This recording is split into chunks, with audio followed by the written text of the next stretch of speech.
ألا بذكر الله تطمئن القلوب. السلام عليكم ورحمة الله وبركاته. الحمد لله نحمده ونستعينه ونستغفره ونؤمن به ونتوكل عليه ونعوذ بالله من شرور أنفسنا ومن سيئات أعمالنا. من يهده الله فلا مضل له ومن يضلله فلا هادي له.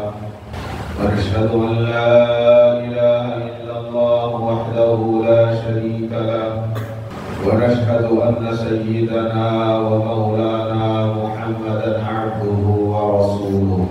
أما بعد، أعوذ بالله من الشيطان الرجيم.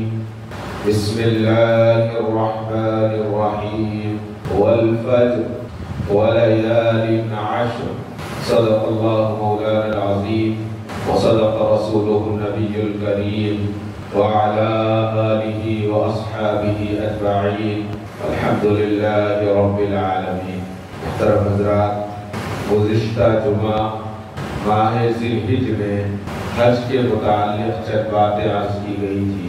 جیسا کہ بیان کیا گیا تھا کہ ذی الحج کے مہینے کی کچھ مخصوص خصوصیات ہیں اور ایسی عبادتیں اس مہینے میں اللہ تعالی نے مقرر فرمائی ہیں جو سال میں ادا دوسرے موقع پر نہیں کی جا سکتی. دوسری عبادتوں کا حال یہ ہے کہ وقت مقررہ پر ادا تو کی ہی جائیں گی، لیکن اگر وقت مقررہ کے علاوہ نفلی طور پر ادا کرنا چاہیں تو ادا کر سکتے ہیں. مثلا نماز ہے 5 مرتبہ فرض ہے، اگر فرض کے علاوہ نفلی طور پر کوئی ادا کرنا چاہے تو کر سکتا ہے.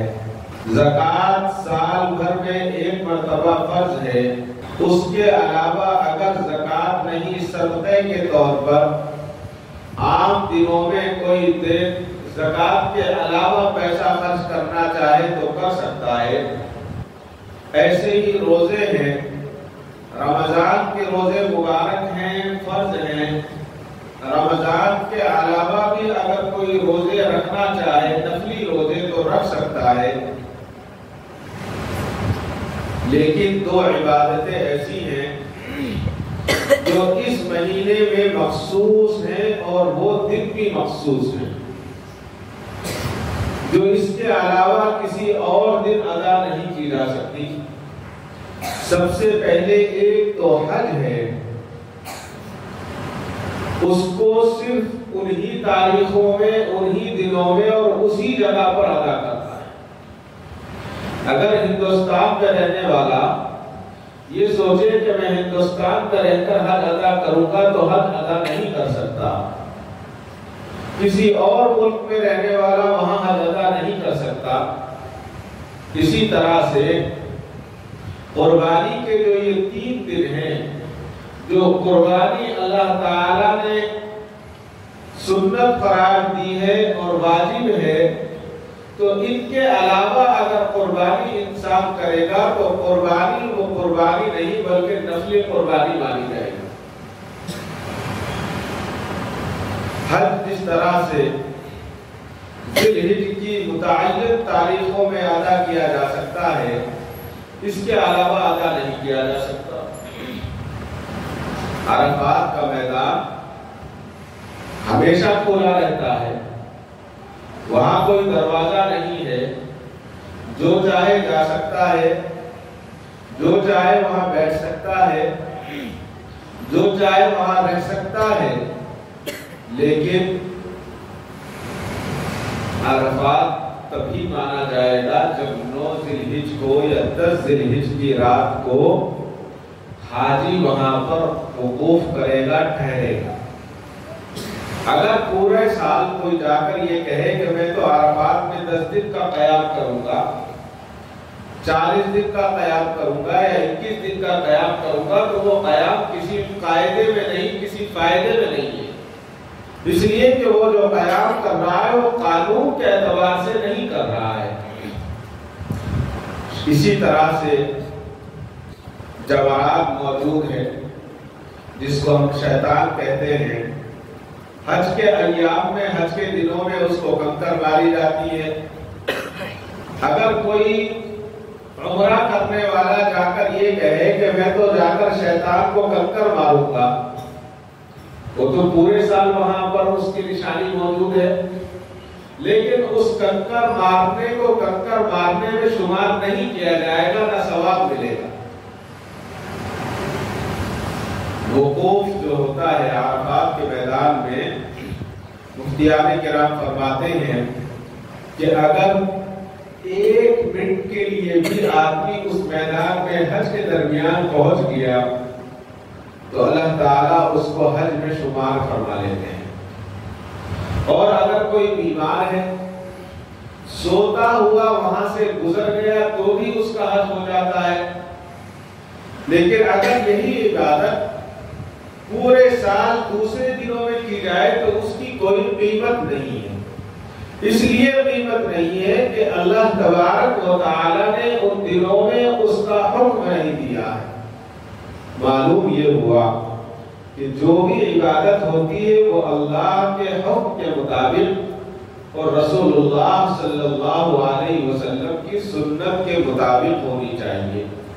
اور جب اللہ کا حکم نہیں ہوتا اور رسول اللہ صلی اللہ علیہ وسلم کی وہاں پر سنت نہیں ہوتی اور آدمی اپنے طور پر اس کو کرتا ہے، اپنی مرضی سے کرتا ہے، تو یہی بدعت کہلاتی ہے، اسی کو بدعت کہا جاتا ہے۔ خیر، یہ بات آج یہ کرنی تھی کہ جو بھی مومن عبادت کرتا ہے وہ اللہ کے حکم سے کرتا ہے۔ جس طرح سے اور حج کے دن فرض ہے، اسی طرح سے قربانی کے بھی دن اللہ تعالیٰ نے سال بھر میں 3 دن مخصوص فرمائے، ایک 10، دوسرا 11 اور تیسرا 12 ذی الحجہ۔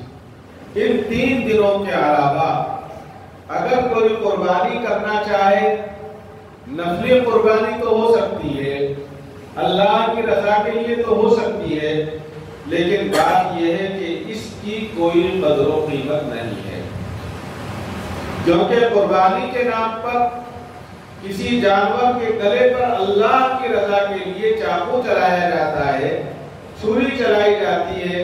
ادھر آپ نے جانور کو قربان کیا، اس کے گلے پر چھری چلائی اور ادھر قربانی کا فریضہ ادا ہو گیا۔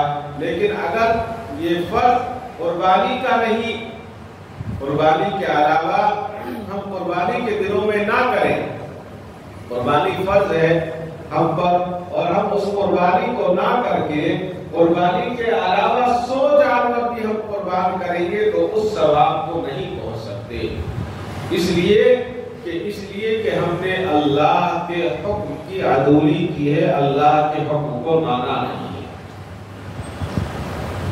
مقصد یہ ہے کہ کسی بھی ذات، کسی بھی عمل میں اپنی ذات میں کچھ نہیں رکھا ہے، جو بھی کچھ رکھا ہے وہ اللہ کے حکم اور نبی کریم صلی اللہ علیہ وسلم کی سنت میں ہے۔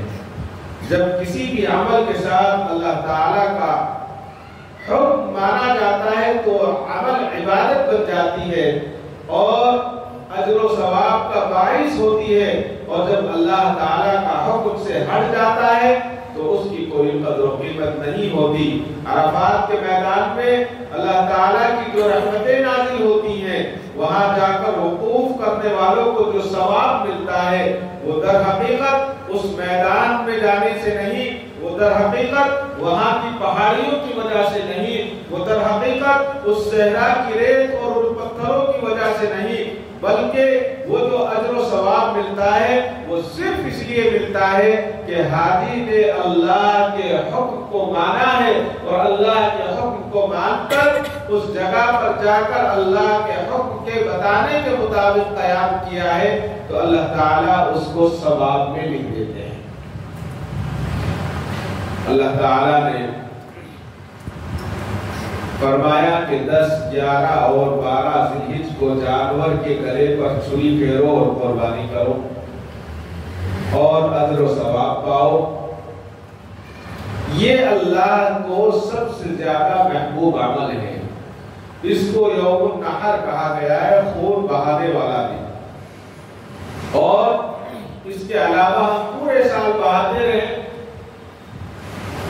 وہ اجر نہیں ملے گا جو اجر ہمیں اللہ تعالیٰ ان 3 دنوں میں عطا فرمائیں گے۔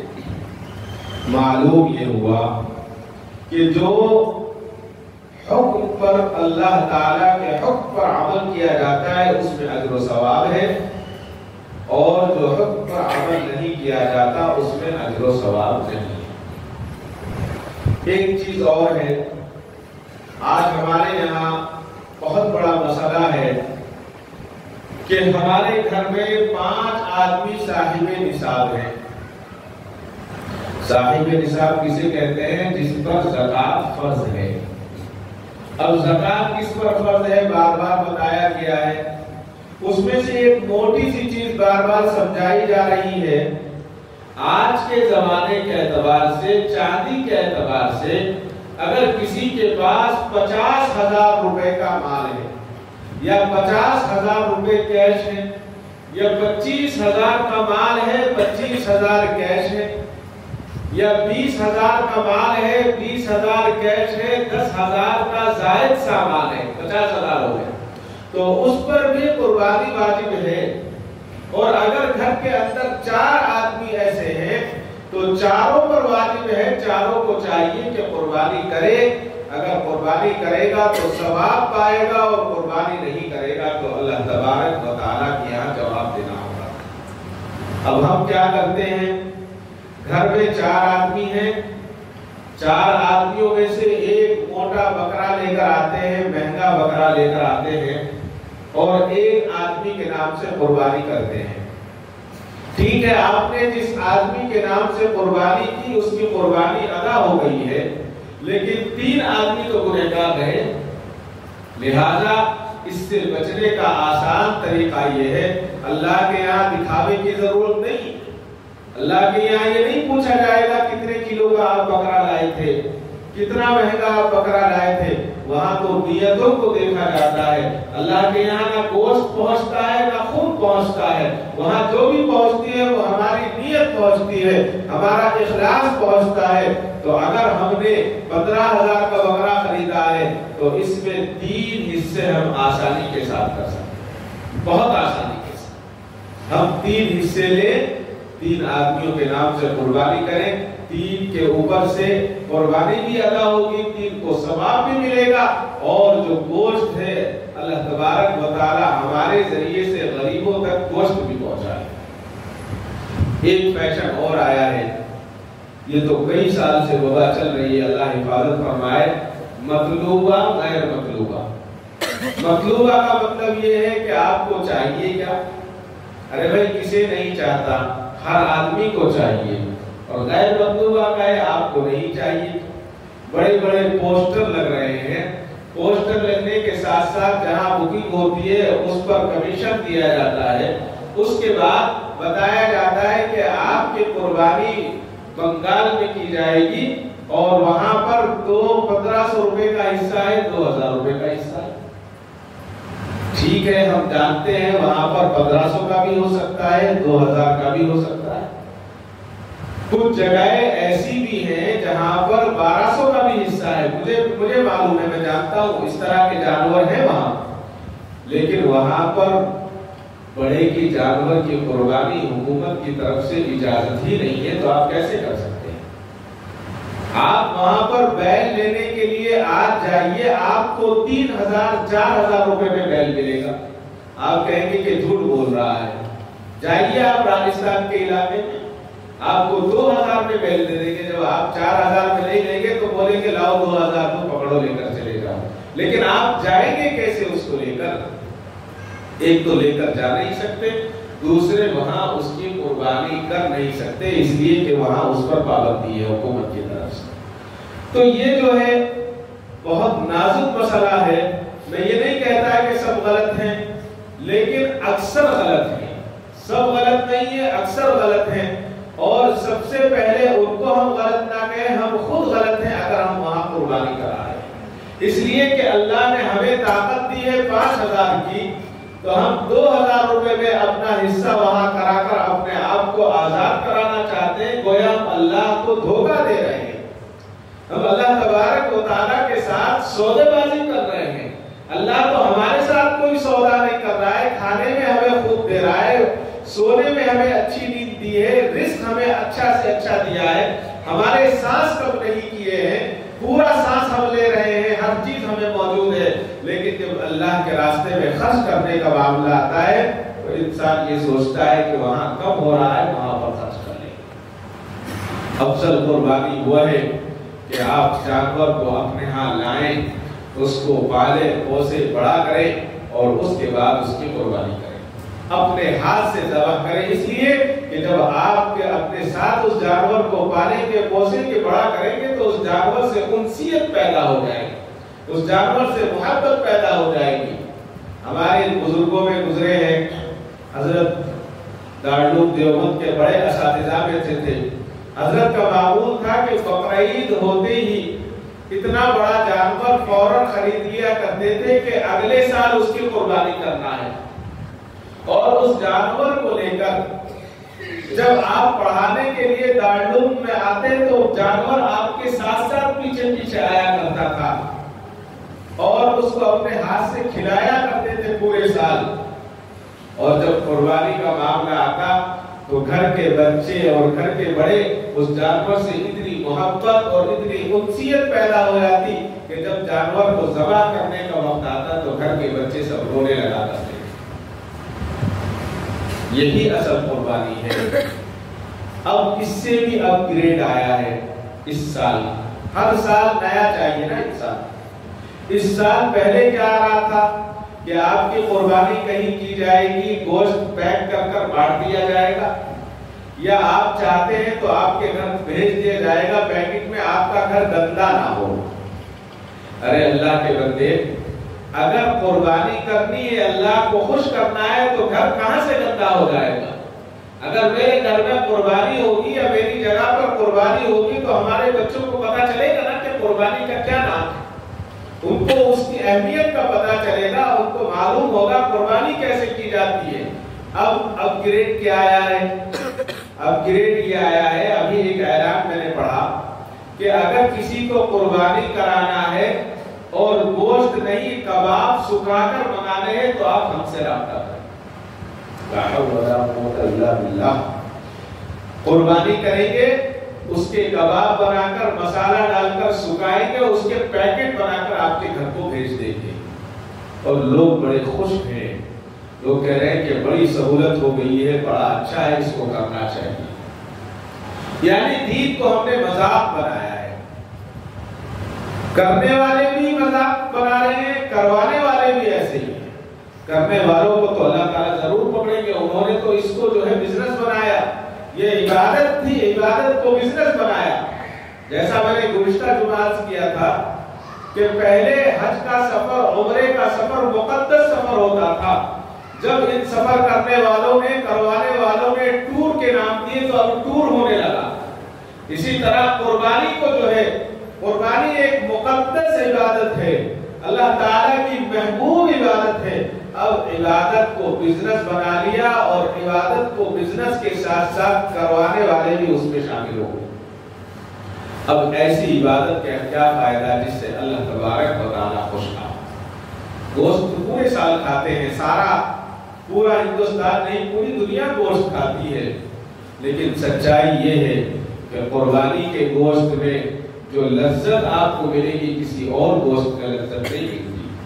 حضرت شیخ زکریا رحمۃ اللہ علیہ کا بڑا اچھا معمول تھا، یو پی کے علاقے میں گوشت سکھایا نہیں جاتا، یو پی میں گوشت سکھاتے نہیں ہیں، کچا جتنا ہے کھا لیتے ہیں یا بانٹ دیتے ہیں، حتیٰ کہ حالات یہ ہیں کہ اکثر زمین میں دفن کر دیتے ہیں، ان کو اس کا علم نہیں ہے کہ گوشت سکھایا جاتا ہے۔ گوشت سکھانے کا جو طریقہ میرے اور آپ کے پاس آیا ہے یہ عربوں سے آیا ہے، اور ہندوستان میں صرف ساؤتھ میں ہے، ساؤتھ کے علاوہ کہیں اور نہیں ہے۔ ساؤتھ میں اس لیے آیا ہے کہ ساؤتھ میں سب سے پہلے عرب آئے، اور عربوں نے آ کر کیرلا سے یہاں پر جو ہے کرناٹک اور کیرلا میں عربوں کا ایک کلچر ہوا، وہ اپنے ساتھ سوکھا ہوا گوشت لایا کرتے تھے، تو یہاں ہمارے درمیان سوکھے ہوئے گوشت کا رواج پڑ گیا۔ تو حضرت شیخ زکریا رحمت اللہ علیہ نے کہیں سفر کیا تو آپ کو گوشت پیش کیا گیا، کہا کہ حضرت یہ سوکھا ہوا گوشت ہے، کہا کہ بھائی یہ کیسے سکھایا جاتا ہے، تو حضرت کو بتایا گیا۔ حضرت کو بات بڑی پسند آئی اور حضرت نے اس کا معمول بنا لیا کہ بقرعید پہ تھوڑا سا گوشت حضرت سکھایا کرتے تھے، اور جب روزانہ مہمانوں کے لیے گوشت پکتا تو اس سوکھے ہوئے گوشت میں سے ایک یا دو ٹکڑے اٹھا کر اس گوشت میں ڈال دیا کرتے تھے، اور یہ کہا کرتے تھے کہ بقرعید کے گوشت کی برکت اس سارے گوشت میں آ جائے گی، اور اس کے علاوہ اس گوشت کا بھی ہم سے حساب نہیں لیا جائے گا، اللہ تبارک و تعالیٰ کے یہاں یہ قبول ہوگا۔ کتنی اچھی بات بتائی حضرت نے، لیکن یہاں تو معاملہ یہ ہے کہ بکرا ہی سکھانے کی بات اور آفر آ گیا ہے، جی اس سے بچا جائے، ایسے لوگوں سے بھی بچا جائے۔ اب کیا معلوم ہوا آپ کی قربانی کر بھی رہا ہے یا نہیں، اپنے ہاتھ سے قربانی کی جائے۔ اسی لیے اس ذی الحجہ کے مہینے کے 10 دن جو ہیں یہ بڑے مبارک دن ہیں۔ حضرت حکیم الامت رحمت اللہ علیہ فرماتے ہیں کہ یہ وہ زمانہ ہے کہ کعبۃ اللہ کی طرف پوری دنیا سے لوگ کھینچ کر پہنچ جاتے ہیں، گویا مقناطیس لگا ہوا ہے۔ حضرت سیدنا ابراہیم علیہ السلام نے جو دعا مانگی تھی، اللہ تبارک و تعالیٰ نے اس دعا کو پورا کر دیا ہے، اور حاجی اللہ سے گویا کہتا ہے اے اللہ لوگوں کے دلوں کو ایسا بنا دیجئے کہ لوگ اس کی طرف کھینچ کر آئیں۔ یعنی قرآن میں کعبۃ اللہ کی طرف یہ اشارہ ہے، حضرت ابراہیم کی جو دعا تھی اس دعا کو پورا کیا گیا ہے۔ حضرت تھانوی رحمت اللہ علیہ فرماتے ہیں کہ اللہ تبارک و تعالیٰ نے ہر مومن کے لیے اس مہینے کے اندر حاجی کی مناسبت رکھ دی ہے۔ جو لوگ حج کو چلے گئے وہ حج کو چلے گئے، اور جو حج کو نہیں گئے ہیں انہوں نے بھی اپنے آپ کو حاجی کی طرف بنا لیا ہے، اس لیے کہ چاند نظر آنے کے بعد نہ ناخن کاٹتے ہیں نہ اپنے بال کاٹتے ہیں۔ جس طرح سے حاجی دیوانہ اللہ کی یاد میں مگن ہوتا ہے، اسی طرح سے اپنی مشابہت ان سے رکھ لیتا ہے، اور اللہ تعالیٰ عرفات کے میدان میں حاجیوں پر رحمت کی بارش فرماتے ہیں۔ تو انشاءاللہ جب رحمت کی بارش وہاں ہوگی تو ساری دنیا کے مومن، سارے دنیا کے مسلمان پر بھی اس کے چھینٹے پڑیں گے۔ تیری محبوب کی یا رب شباہت لے کے آیا ہوں، حاجی کہتا ہے تیرے محبوب کی یا رب شباہت لے کے آیا ہوں، حقیقت تو اسے کر دے میں صورت لے کے آیا ہوں۔ حضرت فرماتے ہیں کہ بال اور ناخن نہ کاٹنا در حقیقت یہ ہے کہ اے اللہ میں وہاں تک تو نہ پہنچ سکا، لیکن میں نے اپنی صورت اور اپنی شکل تیرے مہمان حاجی کی طرح بنا لی ہے، تو مجھے بھی اس کی رحمت سے مایوس نہ کر۔ اللہ تعالیٰ اس رحمت سے اس مومن کو مایوس نہیں کرے۔ عرفہ کا دن، اس مہینے کی 10 راتیں بڑی قیمتی راتیں ہیں، لیکن یکم ذی الحجہ سے 9 ذی الحجہ تک رمضان المبارک کے بعد ایک ایسا عشرہ ہے جس کی بہت زیادہ خصوصیات ہیں، جس کے بارے میں نبی کریم صلی اللہ علیہ وسلم نے ارشاد فرمایا ان دنوں میں ایک روزہ رکھنا 1 سال کے روزے رکھنے کے برابر ہے، ایک رات کی عبادت لیلۃ القدر کی رات کی عبادت کے برابر ہے۔ میں نے جو شروع میں قرآن کی آیت تلاوت کی والفجر ولیال عشر، اسی کے تعلق سے یعنی 10 راتیں فجر کی قسم کھائی ہے اللہ نے، اور اس میں ان 10 راتوں کے متعلق بتایا گیا ہے۔ اس میں بڑی فضیلتوں والی راتیں ہیں، لیکن ان میں سب سے زیادہ فضیلت 9 ذی الحجہ یعنی عرفہ کے دن کا ہے۔ یعنی عرفہ کا دن اگلا آنے والا جمعہ ہمارے لیے عرفہ کا دن ہوگا، عرفہ کا دن جو ہے 9 ذی الحج کا دن ہے، اس کے تعلق سے بتایا گیا کہ ایک روزہ رکھنا ایک سال اگلے اور ایک سال پچھلے گناہوں کی مغفرت کا سبب بنتا ہے، لہذا اس میں روزہ رکھنے کی کوشش کریں، جتنا ہو سکتے ہیں احباب روزے کا اہتمام کریں، اور اس کے بعد یوم عرفہ کے دن یعنی جمعہ کے دن سے 13 ذی الحج کی عصر تک تکبیر فرض ہے۔ ہم جو نماز کے بعد اللہ اکبر لا الہ الا اللہ واللہ اکبر وللہ الحمد ہم جو پڑھتے ہیں ہر نماز کے بعد ایک مرتبہ پڑھیں، اور مرد کے لیے ضروری ہے کہ وہ درمیانی آواز سے پڑھیں، اتنے درمیانی آواز سے کہ بازو والے کو یاد آ جائے اور اس کو پتا چل جائے کہ تکبیر پڑھنا ہے، اور گھر کے اندر بھی ہے تب بھی زور سے پڑھنا ہے۔ اگر مرد زور سے نہیں پڑھ رہا ہے تو یہ خلاف سنت ہے، اور اگر عورت گھر کے اندر نماز پڑھ رہی ہے تو اس میں ہم لوگ بہت بڑی کوتاہی کرتے ہیں کہ گھر کے اندر اگر عورتیں نماز پڑھتی ہیں تو وہ تکبیر نہیں پڑھتی، ان کے لیے بھی تکبیر ضروری ہے۔